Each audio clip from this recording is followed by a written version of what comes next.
રાજકોટ જિલ્લાના ઉપલેટા તાલુકામાં આવેલ ગાંધી માર્કેટિંગ યાર્ડ ખાતે ટેકાના ભાવે તુવેરની ખરીદીનો પ્રારંભ થયો છે. તો ટેકાના ભાવે તુવેરની ખરીદીનો પ્રારંભ થતાં ખેડૂતોમાં ખુશીનો માહોલ જોવા મળી આવ્યો હતો. ત્યારે પ્રથમ દિવસે 30 જેટલા ખેડૂતો એમની તુવેર લઈને ટેકાના ભાવે વેચવા ઉપલેટા તાલુકા માર્કેટિંગ યાર્ડ ખાતે ખરીદી કેન્દ્ર પર પહોંચ્યા હતા. તો ટેકાના ભાવે ખરીદી શરૂ થતાં ખેડૂતોના ચહેરા પર ખુશી જોવા મળી આવી હતી.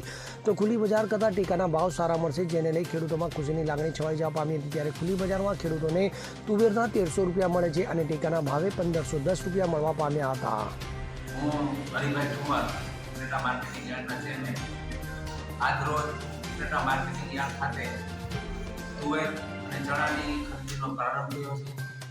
ખેડૂતમાં ખુશીનો માહોલ છે.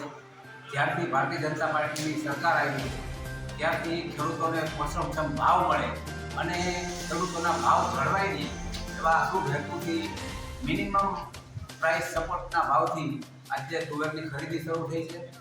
વધુમાં વધુ 4000 કિલો એટલે કે 200 મણ જેટલી તુવેર એક ખેડૂતની ખાતાથી લેવામાં આવશે અને 1510 રૂપિયા મણના ભાવ લેખે ખેડૂતોને ચૂકવણું કરવામાં આવશે.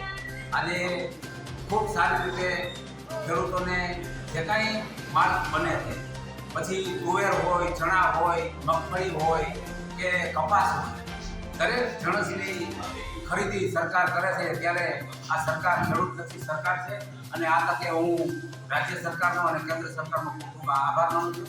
ભારત માતા કઈ પ્રકારના ભાવ છે? બજાર કરતા અહીંયા એપીએમસીમાં કેવા ભાવ મળે?